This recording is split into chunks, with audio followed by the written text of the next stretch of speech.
UFC Fight Night, Aspinall versus Tybura, another UK fight. London, England, Tom Aspinall, in my opinion, a future champion of the heavyweight division, taking on journeyman and kind of gatekeeper of the heavyweight division in Marcin Tybura. We got, for some reason, Molly McCann in the co-main event when there is Andre Muniz, Paul Craig.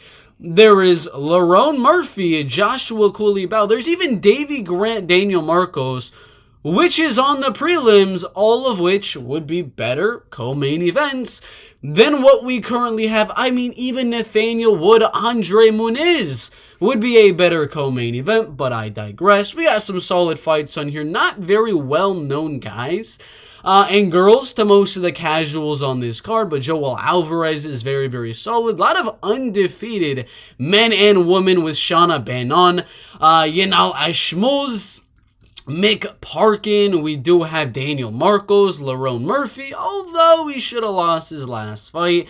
So it should be a solid card, full card prediction as usual. And you know what I'm going to say. Like the video, subscribe to the channel, and check the pinned comment down below or the description for all of the bets.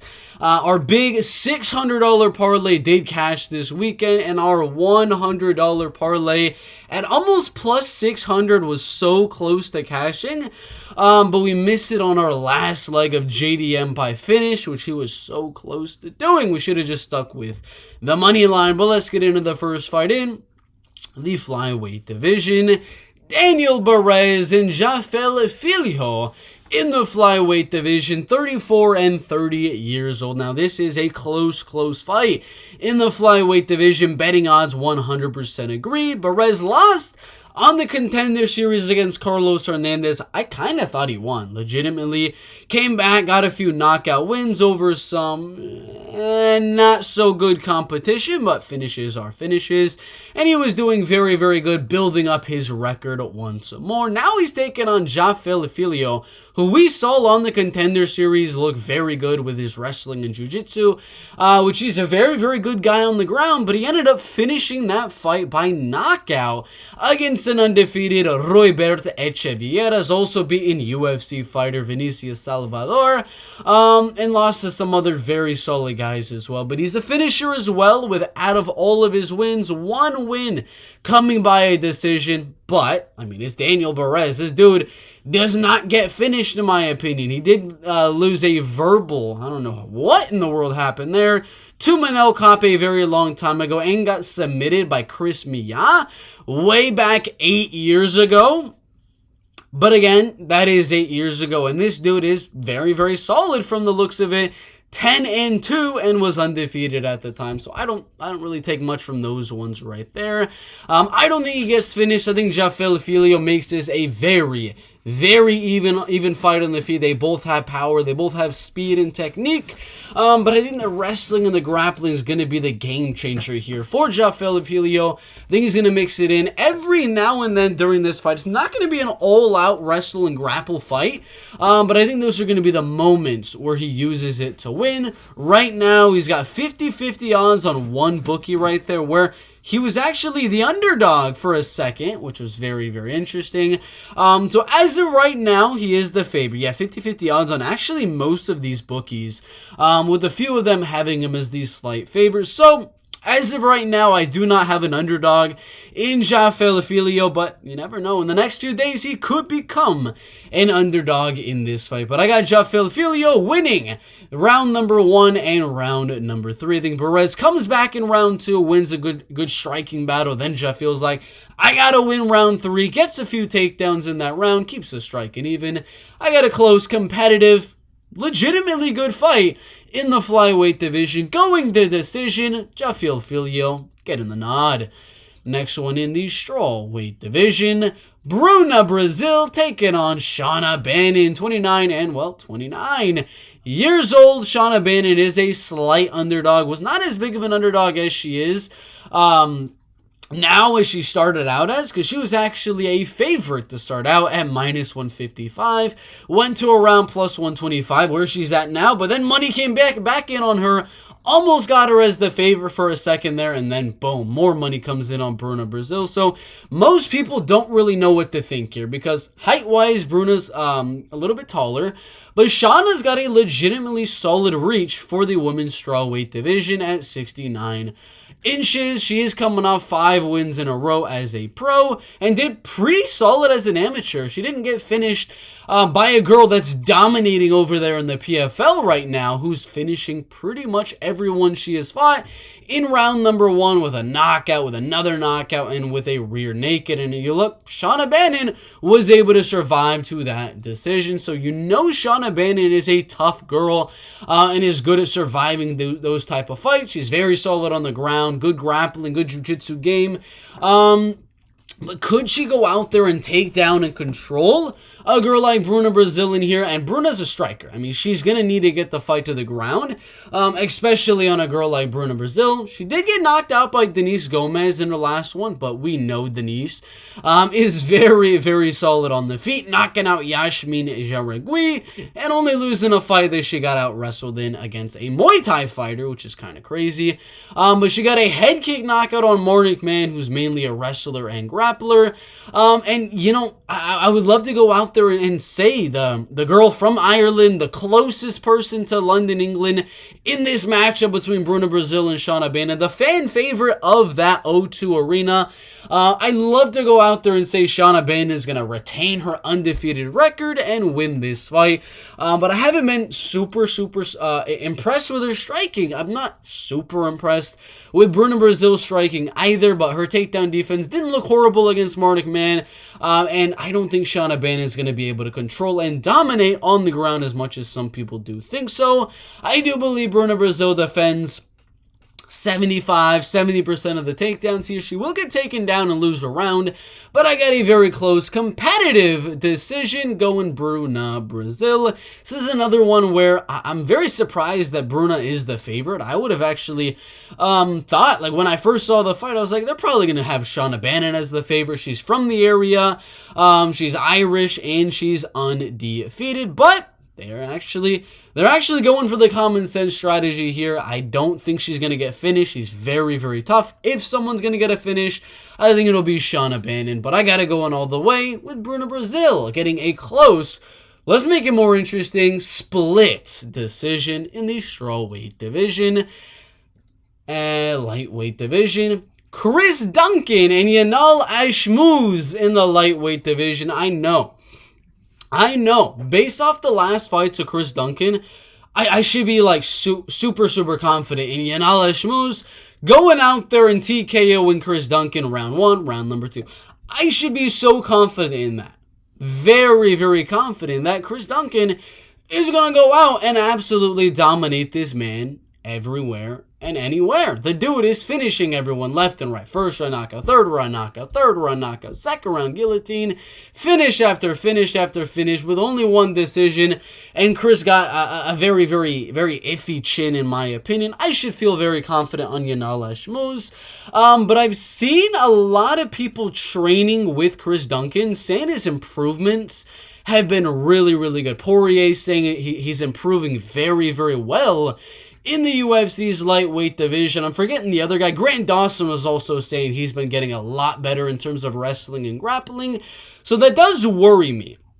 I'm still going to go Yanal Ashmouz to win as the underdog here at +117. But the thing that worries me is the wrestling and grappling. It's not the striking. I still believe that Yanal Ashmouz is going to go out there, hurt him on the feet a few times, possibly even knock him out.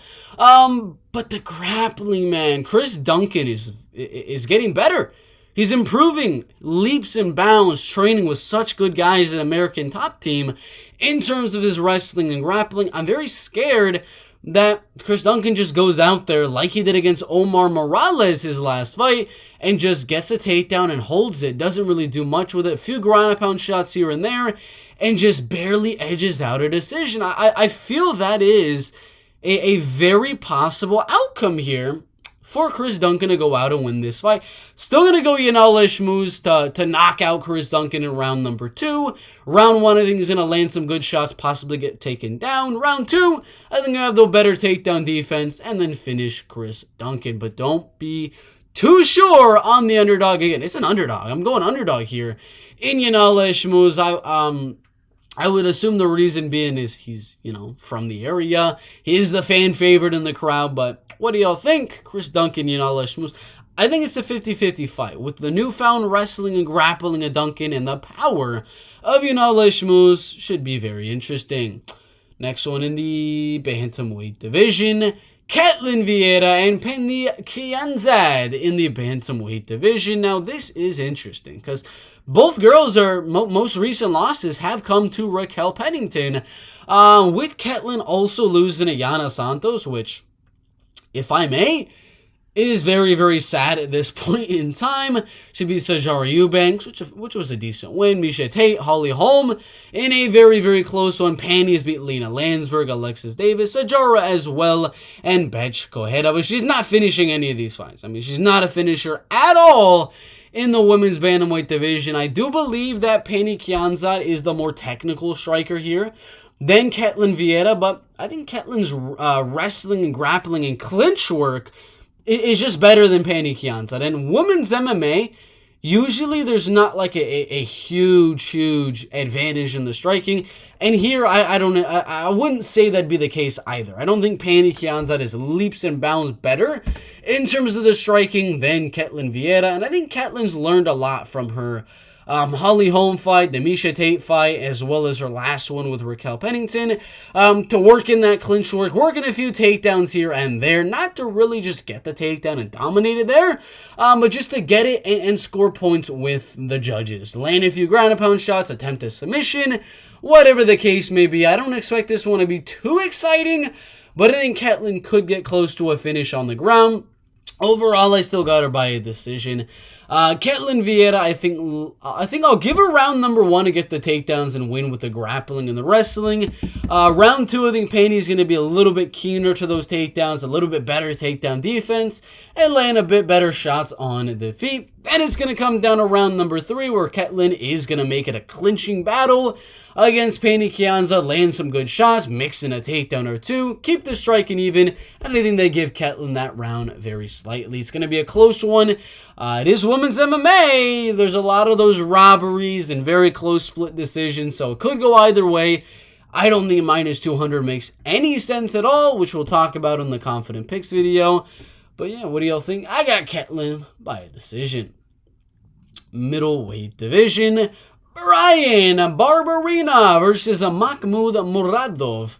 In the middleweight division, Barberena getting submitted by Jafael dos Anjos as well as Gunnar Nelson. He is a little bit older than Makhmud, not as tall, not as lengthy, not as big.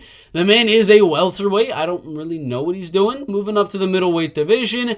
But like Tapology is saying, there's a very good chance Bryan Barberena goes out there and gets knocked out. I mean, yeah, he knocked out Robbie Lawler. Robbie was not looking very good in that one. Beat Matt Brown by a split decision, which is a pretty solid win. Darian Weeks. But the man lost to Jason Witt. The man lost to Jason Witt. From losing a close decision to Leon Edwards to losing to Jason Witt, I mean, I don't know. I don't understand some of this MMA math every now and then, but I do believe Makhmud's going to be the more powerful guy, landing the bigger and harder shots on the feet. Was able to knock out a lot of guys starting his career, like Trevor Smith and Andrew Sanchez. Was on a huge win streak before all of that was halted due to a grappler in Gerald Mershart and then a grappler in Caio Borralho. But Bryan is not a grappler, so this should be a striking match here in the middleweight division. Makhmud was supposed to fight Abus Magomedov, which would have been interesting, considering Abus probably would have landed some good shots on Muradov to start the fight, and then gassed out, and then Muradov would have came back very, very well. But yeah, that did not happen. He got injured. Now he's back fighting a welterweight. He's going to be bigger, stronger, more powerful. Don't put all your money in parlay Makhmud Muradov, though, because, I mean, he's very inconsistent. But he should go. He should. At this point in time, fighting all these wrestlers and grappler guys, he should be like, oh my god, I finally get to let my hands go. There's not much power coming back at me from a guy like Bryan Barberena, so I could come forward and land some big shots. I'm going to go Makhmud Muradov with a second round TKO to the game. Next one, division, Mick, Parkin, and Jamal in the heavyweight division. Mick, Parkin, and Jamal Pogues in the heavyweight division. Maybe it's Pogues. I don't know, somebody correct me down below in the comments. Jamal's really not that big for heavyweights. 249.5 pounds for his last weigh-in against Josh Parisian, which really was not that good of a fight. Very boring fighter, I'd say, for the heavyweight division. 6'3", a little bit smaller reach than Mick Parkin right there. Did come off a loss a few years ago against Alex Polizzi by submission. And Alex Polizzi mainly is a wrestler and grappler. So is Mick Parkin as well in this UFC heavyweight division. And prediction-wise, a few people are saying knockout for both guys. But I think the most likely way either guy wins is definitely a decision. Mick Parkin is coming off a submission win in his last fight on Eduardo Neves. He's got a 100% finish rate, but come on, 1-10, 2-17, 2-3, 7-7, 6-9.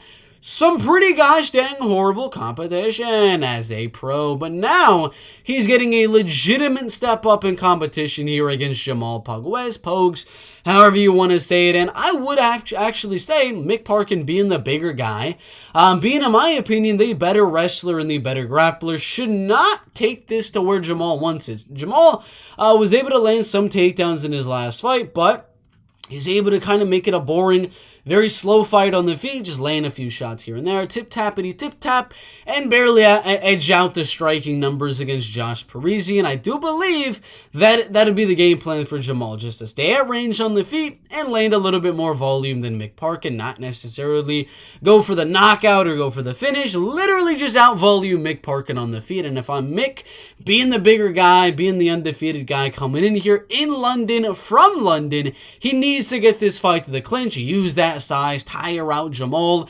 maybe mix in some takedowns as well while keeping the striking very, very even. I know what you're thinking when I said earlier that this is for sure a decision win. I'm going to take that back as of right now, as I do realize all of Jamal Pogues' losses are submission losses and TKO losses in round number 2, in round number 3, and in round number 4. And, well, I mean, Mick Parkin does have an undefeated record, and all of those wins are by finish, so I still believe there's a good possibility in a finish for Mick Parkin here, but I do believe Mick Parkin gets the decision, and I think there's going to be value on a potential decision prop. I just want to see, because I'm very curious onto what the odds would be for over 1.5. Mine is 214, so they're kind of agreeing that this one would go to a decision. But I think Mick Parkin's better on the ground, better with the wrestling, and I'm very surprised not even at plus 120 anymore. Is at plus 140 and plus 142. I'm going to go Mick Parkin by a unanimous decision.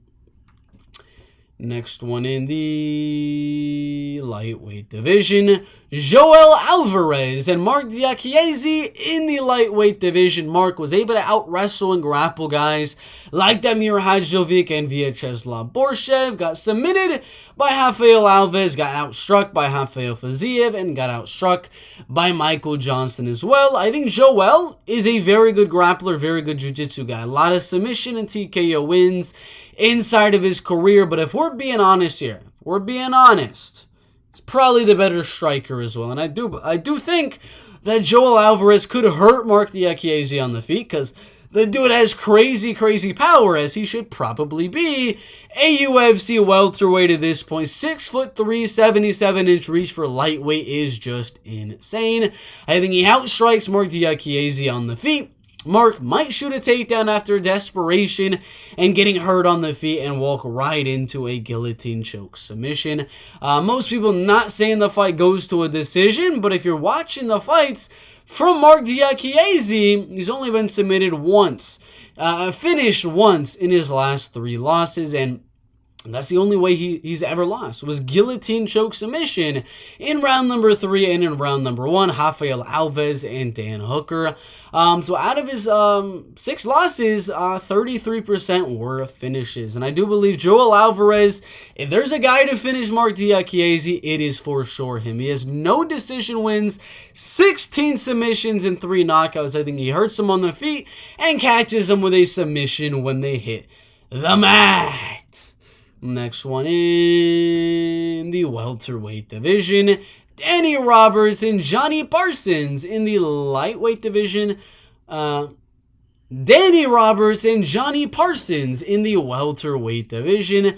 I was very surprised. I mean, the odds had, what did they open up? I think they had Danny as a pretty sizable favorite. Yeah, he was minus 170 to start out as, and now Johnny's at 50-50 on the odds, and even a slight favorite on some of the odds as well. And I'm going to agree with the odds as they are now and give Jonny Parsons the slight favorite treatment. Danny did beat Zalimi Madaev by knockout, beat Ramazan Mamiv in kind of a robbery, in my opinion, that I still remember to this day. Lost to Francisco Trinaldo and Jack Della Maddalena, but he's been knocked out a lot inside of his career. 4 knockout losses by Maddalena, Michel Pereira, Nordin Taleb, and Mike Perry. And if there's a guy to go out there and push the pace and just keep throwing and search for that knockout, it is this man right here. Knocking out Ricardo Chavez, Juan Ramon Grano Medina, and Tyler Hill on the regional scene. Also beating a 51-30 guy in Shoni Carter, who has a win over former UFC champion in Matt freaking Serra, which is absolutely insane. I'm going to look for it just because I want to. I'm going to be honest. There it is, spinning back fist in round number 3. I had to do it because he's got a crazy 34-second knockout on him. I do believe Jonny Parsons here is going to be probably the better striker. Danny Roberts has good kicking game, but this is going to stay on the feet. Jonny Parsons is going to go out there and, like his name suggests, the slugger knight. He's going to come forward, pressure Danny Roberts against that cage, and just keep throwing. I think Danny Roberts wins round number 1, and we got to come back in round number 2. Once Danny starts to gas out due to the pressure and just, it's too much. It is too much. Jonny Parsons, round number 2. TKO. In the bantamweight division, Daniel Marcos and Davey Grant in the bantamweight division. I love the kicking game of Daniel Marcos. Got a good knockout win on Simon Oliveira. Good kicks, good knees, very good Muay Thai skills from Daniel Marcos. He's got a lot of finishes on the regional scene that come by knockout. He's not a submission guy. He's going out there to fly knee and knock you out in round number 1 and just overall finish you with the strikes. He's not looking to grapple. He's not looking to wrestle or submit you. He is looking for that kill shot on the feet to knock you out. He is 14-0, but he's fighting a guy from the area that's only recent losses are number freaking top 10 guys in Marlon Vera and Adrian Yanez, who is a top 15 guy, and I kind of thought he won that one against Adrian Yanez. He's got a very, very good cardio, though. I think Daniel Marcos, I just did the Daniel Roberts prediction. I do believe Daniel Marcos is going to have the better technical striking in round number 1, laying the better knees, laying the better kicks and stuff like that. But if you know kickboxing, if you know Muay Thai, the kicks and the knees and the flashy stuff like that is what gets you gassed out the fastest. And we know Davey Grant lost round 1 to Marlon Vera and Adrian Yanez, but he seemed to get better and better and better in round number 2 and into round number 3 as well, just like the Louis Smolka fight, where he came back in those later rounds very, very well. So I think that's what's going to kind of happen here in this fight, because, man, I mean, the odds are 50-50. Last time I checked, oh, wow, okay. Daniel Marcos is actually a sizable favorite now at minus 140, with Davey Grant at plus 120. But if you check those UFC rankings right now, UFC rankings inside of the bantamweight division, he has a win over number 15 Jonathan Martinez, a very close split decision loss on number 13 Adrian Yanez, as well as a decision loss to Marlon Vera. If I'm going to be honest, we should have Davey Grant right at number 15 here because he's beaten Jonathan Martinez. He should be inside of that top 15, so that just shows you this is a big step up for a second fight in the UFC for Daniel Marcos. If he gets past Davey Grant, he's going to have a great future in the UFC's bantamweight division, but I think he wins round 1, and I think that pressure is going to be crazy in round 2 and 3. Davey Grant is going to be the better boxer in those later rounds, pressuring and volume and just keeping on the pace on the Daniel Marcos as well, and maybe even mixes in some takedowns here. I think it's going to be a close competitive decision. You're not finishing Davey Grant, so this should be a fun one. Davey Grant by decision. In the featherweight division, Lerone Murphy and Josh Culibao in the featherweight division. I guess it's Lerone's birthday today because it says he is exactly 32 years old, similar height, similar reach. 29 is Joshua Culibao, who has a very similar record to that of Lerone Murphy. And I'm going to be honest, Lerone Murphy's record right now should look like Josh Culibao's, because I think he lost his last fight to Gabriel Santos, but we don't need to talk about that. He was also losing to Makhmud Murakami before he landed that knee, got out-wrestled, got out-grappled, beat Douglas Silva de Andrade and Ricardo Ramos, and had a draw on Zubera Tukukov. He's not a very active guy in the featherweight division, but he's coming back strong only 3 months after that split decision. Very good fight. Josh Culibao had a loss early on to Jalen Turner, which is crazy. He is a featherweight. Jalen Turner looks like a goddamn welterweight. Lost to Charles Jourdain after that one, which was a very, very close fight. Beat Shailan very well in that fight. Beat Sungwoo Choi in an absolute war. And then submitted Melsik Baghdasaryan in a good come-from-behind victory. I think Lerone is able to out-technique Josh Culibao in round number 1. And in round number 3, I think Josh Culibao is going to come back very, very well with some takedowns. Make it gritty, make it grimy.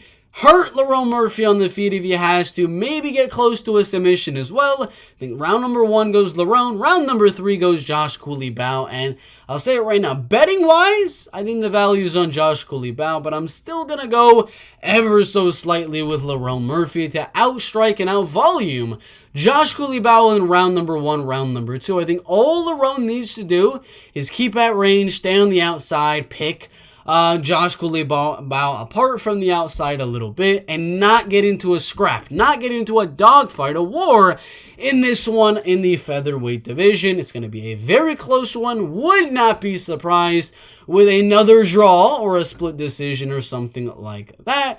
But yeah, I think he keeps his undefeated record. He should have got a loss in that last fight, but I think he wins this one, and the winner for sure gets a top 15 opponent next.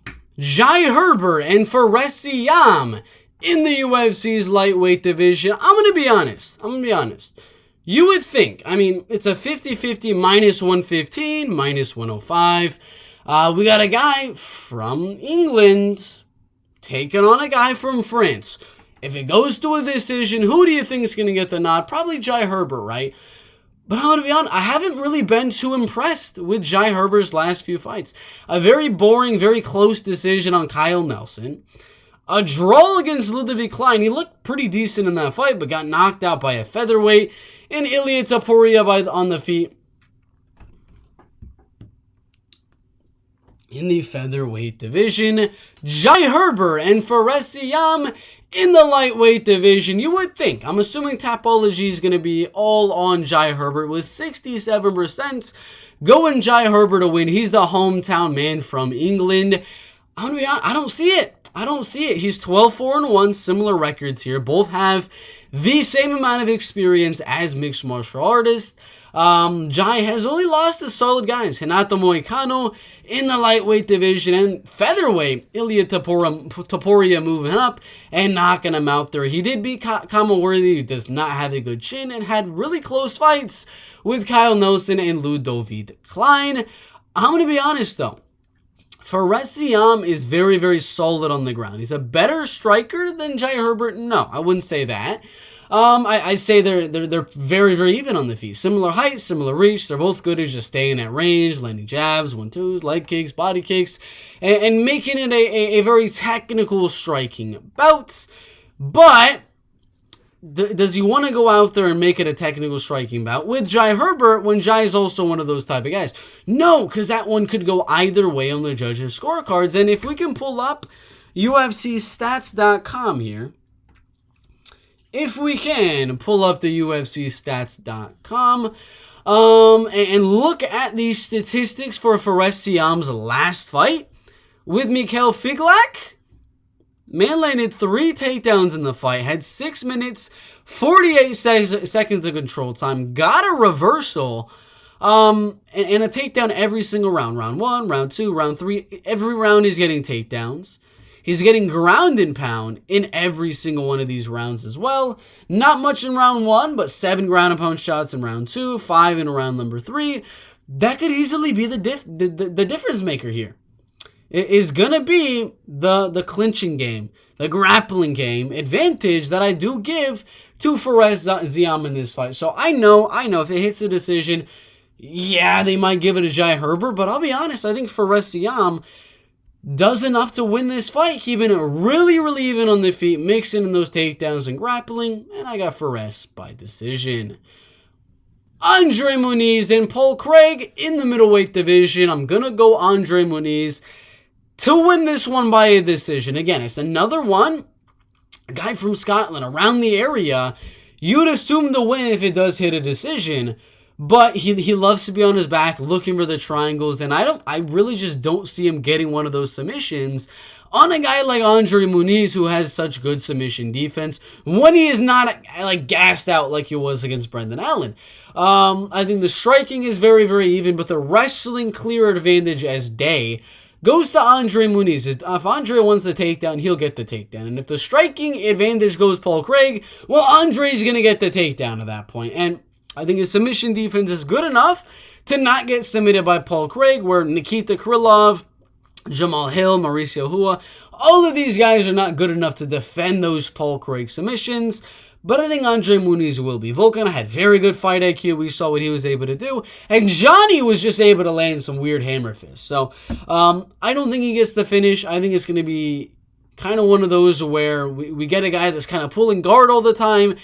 But it's no use because the guy you're fighting also is really, really good on the ground. So I think Andre Muniz just controls. I don't expect this to be fight of the night at all. Andre Muniz by decision. Nathaniel Wood and Andre Fili in the featherweight division. I'm going to go Andre Fili to win this fight. I'm just kidding. I'm going to go Nathaniel Wood. Andre did win against Bill Algeo in his last fight. He's a heck of a lot taller, heck of a lot lengthier than Nathaniel Wood here. But Nathaniel looked good. Man looked really, really good in his last fight against Charles Jourdain.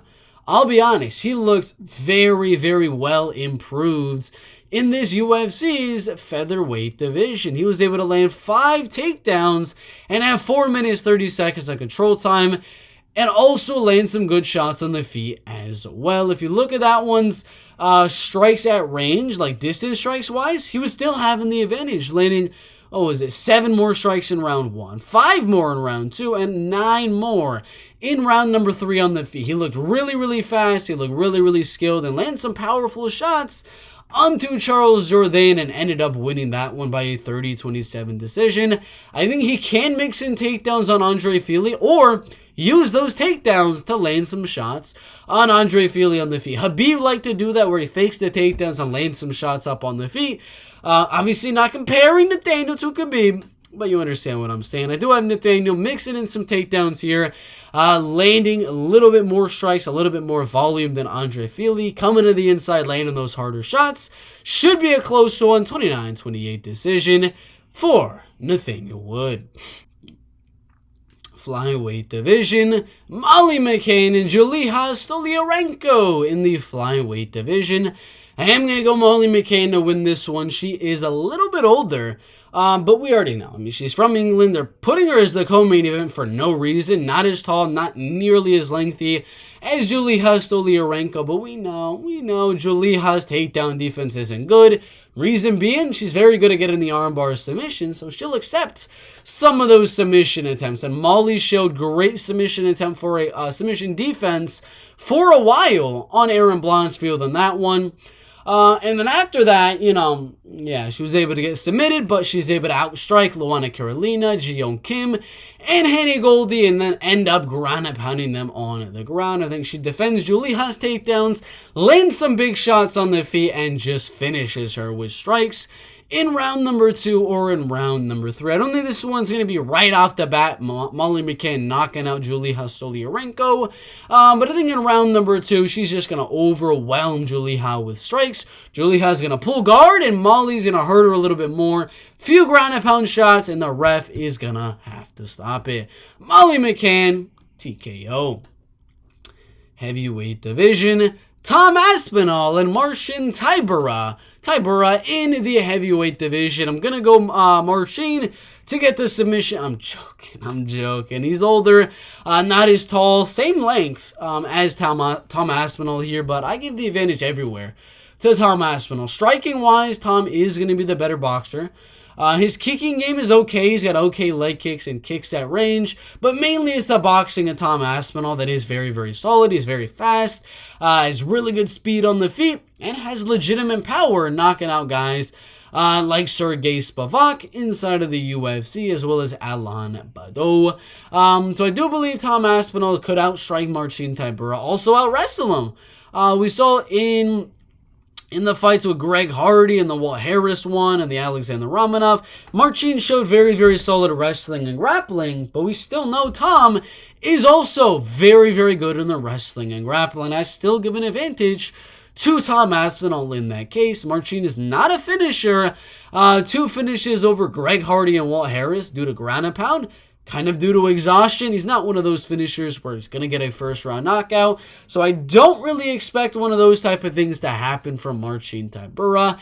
If Marcin's going to win, it's going to have to be Aspinall gassing out, and then Tybura getting on top, ground and pounding, and getting it finished. I don't see Aspinall gassing out. I see this one playing out very similar to the Sergey Spivak fight, where Marcin goes out there, tries to get the fight to the clinch a little bit, wrestle and grapple, slow down the pace. Tom breaks out of the clinch, lands some good knees, lands some good punches, and I think he wins round number 1. Round 2, he's going to find that range even better, crack the chin of Marcin Tybura, and I'm going to go a round number 2, Tom Aspinall, TKO.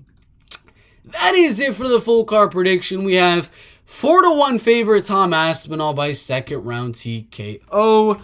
We're going to pull out the odds really quick, just so you know if I have any underdogs. We got -240 favorite Molly McCann, also by second round TKO. You got -181 favorite Nathaniel Wood by a decision. -190 favorite Andre Muniz by a decision. What is this? He's the favorite? No way. No way. I was really thinking, dude. No, what's today's date? July 16th? Dang it. We missed it. Faresiam was the underdog. Never mind. Not anymore. Wow. Not anymore at all. I'm surprised by that. I thought for sure Jai was going to be the favorite coming in at least. But -110 favorite in Faresiam. I was really hoping to be the underdog there. -140 Lerone Murphy favorite. Underdog, our first underdog of the card. Again, I thought Faresiam was going to be as well. But we do have, +120 underdog Davey Grant by a decision. Jonny Parsons, that's a 50-50. So pick 'em. We got Jonny Parsons by a TKO. -140 favorite Joel Alvarez by a submission. +142 another underdog in Mick Parkin by a decision. -270 favorite Makhmud Muradov by a TKO. -159 favorite Ketlen Viera by a decision. +117 underdog Yanal Ashmouz by TKO in round 1 or in round number 2. -135 favorite Bruna Brazil by a decision, and pick'em Jafael Filho by a decision. So 2 pick'ems, we got Jafael Filho winning. And then in the other pick'em, we got Jonny Parkins winning. And then our underdogs are Yanal Ashmouz, Mick Parkin or Michael Parkin, as well as Davey Grant. And possibly either one of those pick'ems or Faresiam in the next few days. Again, I thought he was going to be the underdog. But thank you guys for watching. Like and subscribe. Those are the full card predictions.